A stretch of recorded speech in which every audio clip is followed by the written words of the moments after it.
અમારા ગામમાં એવું ડાલામાં તો હાવજ આજે તો પોપટ ને દીધો હાથ અને પોપટે મારી ઉપર કર્યો હુમલો. 3 દાડા થઈ ગયા આપણે હાઈસ્કૂલે ભણવા ન ગયા. 3 દિવસ તો ભણવા ન ગયો એટલે આજે તો જવું જ પડશે. એટલે આવી ગયો અમારા ગામના બેસ્ટ હાઈસ્કૂલે થી ભણીને આવીને કરી નાખ્યું શેમ મમરાનું અનબોક્સિંગ. ઘર ભેગું થાને ભાઈ. શેમ મમરાને ઉલાળીને આવી ગયો ડેપોમાં. દોસ્તાને તો વ્લોગમાં લેવો ટેકનિકલ પ્રોબ્લેમ લીધે આવ્યો કાળો.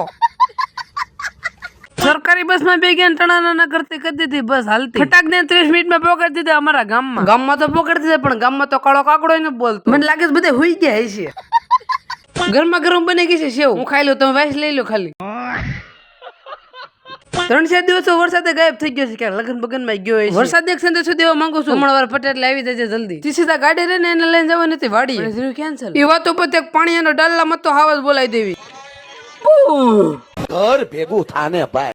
આ છે અમારા ગામના ડોગી સાહેબ. વિડીયો ચાલુ કર્યો કે હાલો વિડીયો ઉભો થઈ. આપણે વિડીયો ચાલુ કર્યો હારા કૂતરા ડાય થઈ જાય. તો કાળા કૂતરાને ખબર નતો મેં વિડીયો ચાલુ કર્યો નકર ઊભું થઈને હાલતું થઈ જાય. કૂતરાને મૂક્યું હેઠા. તમને લોગ ગમો તો ફોલો કરીને જજો.